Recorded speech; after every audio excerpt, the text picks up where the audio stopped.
Vin's body because Vin's heart lies within Sora's heart. And we all know that. So basically, man, Vanitas just took Vin's body, and at this point, you know why Vanitas is wearing his stupid black helmet slash mask? Because he wants to conceal Vin's face so the Guardians of Light don't realize that Master Xehanort already has possession over Vin's body. That is fact. Because if it wasn't fact, we would be able to see Vanitas' face because he wouldn't be wearing that damn helmet right now. He's wearing that helmet because he's concealing Vin's face in Kingdom Hearts 3 so no one knows, which is crazy because that means that, damn, Vin might be a guardian of Vin might be a seeker of darkness. We know that Aqua is a seeker of darkness now. She is fell into the darkness. She has the famous golden eyes. So we know the purest character, Aqua, is gone to the darkness, sadly. You know, it's crazy how they did that. They made the purest character into a dark character. Ain't that a bitch? But the point is, that means that Aqua's most likely going to be a seeker of darkness. Matter of fact, Aqua is a seeker of darkness. Let's get that straight.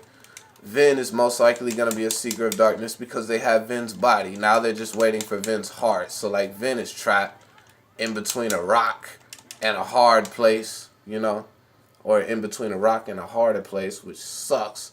So that means Vin is most likely going to be a Xehanort. Aqua is a Xehanort. And the rest of the Organization 13, like Larxene and all the rest of those clowns, they're also two Xehanorts. So since they are Xehanorts, the only question is, what about Terra? You know, what about Terra? And Terra has nothing to do with Vanitas, but I'm just thinking about Terra right now. The thing about Terra is, I feel like Terra's lost to the darkness for good, because I just don't see how we're going to get him back. But we might get him back. You never know.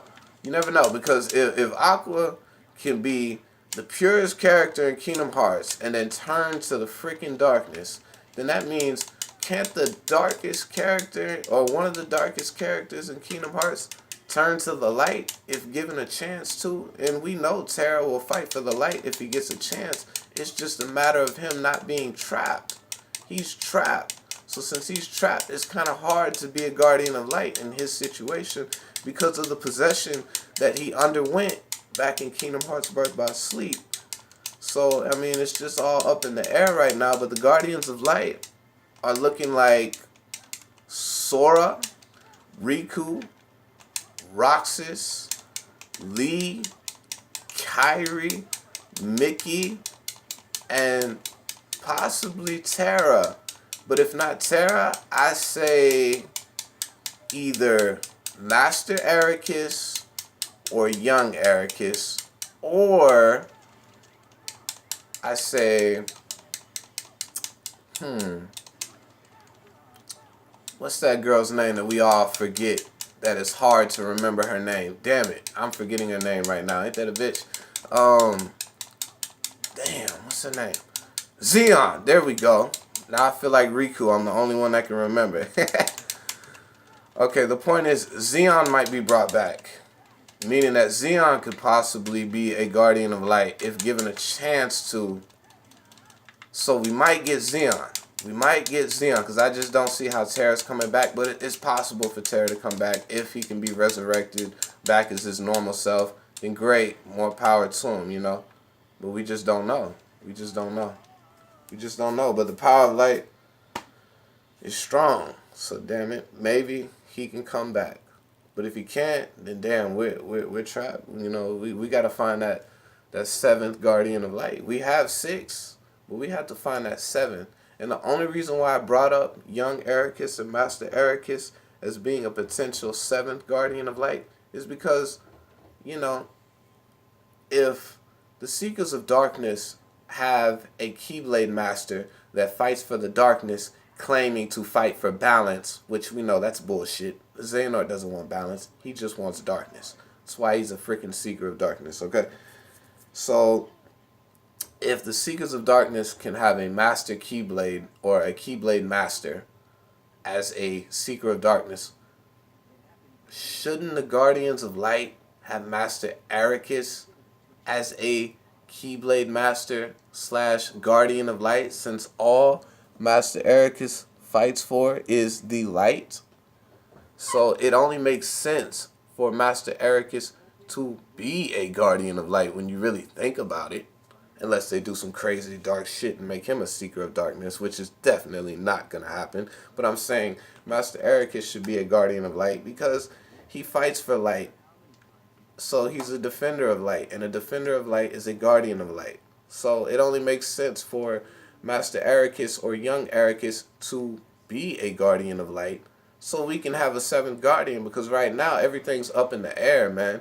You know, it looks like the 13 Seekers of Darkness have their 13 vessels. You know, Organization 13 seems like they're situated, man. They're balling. They have Vin's body. They have Aqua. I mean, they still most likely have Terra, because Terra hasn't been completely freed. So, I mean, you know, Organization 13 is just sitting there laughing at the 7 Guardian, or the Organization 13 is just sitting there laughing at the Guardians of Light because we don't have everybody.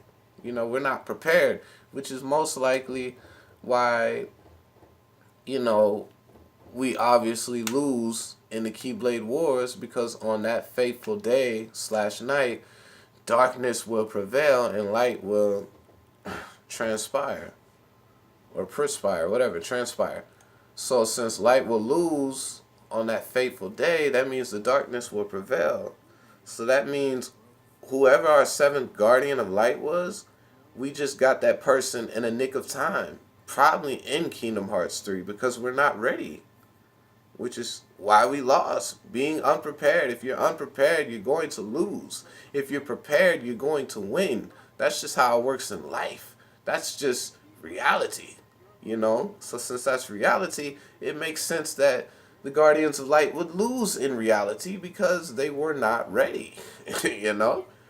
And vice versa. If we would have had all our 7 Guardians of Light and fucking Xehanort didn't have all his 13 Seekers of Darkness, then they would lose. Then they would not be ready. It's just a simple matter of who is prepared and who is not. So that's all it is.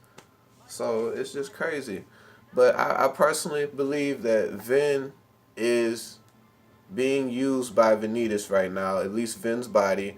And we're probably going to see at the end of Kingdom Hearts 3, when Vanitas takes his stupid mask off, we're going to see Vin's body, Vin's face, but we're going to see Vanitas' eyes, and guess what? Vanitas / Vin Possessed is going to be rocking that silver Xehanort hair. I promise you, that's going to be one of the differences with Vin. That silver hair and them golden eyes. We've seen Vin with golden eyes in Kingdom Hearts Birth by Sleep, but we have not seen Vin with silver Xehanort hair. We're sadly going to see Vin with silver Xehanort hair because Vin is obviously a Xehanort, and at this point, Vin is obviously being possessed by Vanitas, or at least Vin's body, since Vin's heart is not there. So there's no way to fight Vanitas off. You know, he would lose just like I just lost right here. You know, there's no way to fight. Nowhere to fight. He's trapped. But now I'm finna kick Vanitas' ass because I ain't going for that crap. You feel me? But I just wanted to get that off my chest. You know, it's been on my mind since like March, because I'm like, there's no other way Vanitas could exist right now. You know, there's just no other way. He's using Vin's body. And I also have another crazier theory that I might make a separate video on, but I'm gonna go ahead and throw it in this video, at least some of it. But I'm not gonna deep dive into it. But I think that it sounds crazy, but yes, most likely Vanitas is using Vin's body, which was obviously found in Data Twilight Town, because that was the body that Roxas used. But my point is that if it's not Vin's body, then it's young Sora's body. And when I say young Sora, I mean it's a possibility that young Xehanort went back in time to Kingdom Hearts 1 timeline and picked up a ignorant young 14-year-old Sora, because we all know that 14-year-old Sora from Kingdom Hearts 1 was very ignorant to everything. He didn't really know what was going on. He was just jumping into battle and fighting and being happy-go-lucky, hoping that, you know, everything works out. But in reality, we know in life you have to know what's going on to make everything work out. Otherwise, nothing is going to work out. That's just life. So, obviously, I could see how a young Xehanort could take advantage of a younger Sora, take advantage of the fact of he's ignorant to, you know, where Kairi is and where Riku is. It's just so easy to manipulate Sora. It's not even funny. Like, he's really an easy, gullible character to really just lie to, you know. It's just that's just Sora's nature, his character, you know. He believes a lot of things, you know. It's easy to lie to him. So I could see how someone smart like young Xehanort could take advantage of that and realize that and ultimately lie to Sora and bring, you know, young 14-year-old Sora into the future Kingdom Hearts 3 timeline. But sadly, since Sora succumbs to the darkness, that means if Sora succumbs to the darkness, as soon as they did their little dark ritual on young Sora, that means that Sora was possibly weak to Vanitas' darkness, and his heart probably couldn't fight Vanitas off because he succumbs to the darkness. And we know if 15-year-old Sora succumbs to the darkness, then we definitely know 14-year-old Sora succumbs to the darkness hard, you know, because his heart is shattered. He only has half a freaking heart without Vin, of course. But the only reason why Sora has a full heart is because Vin's half of a heart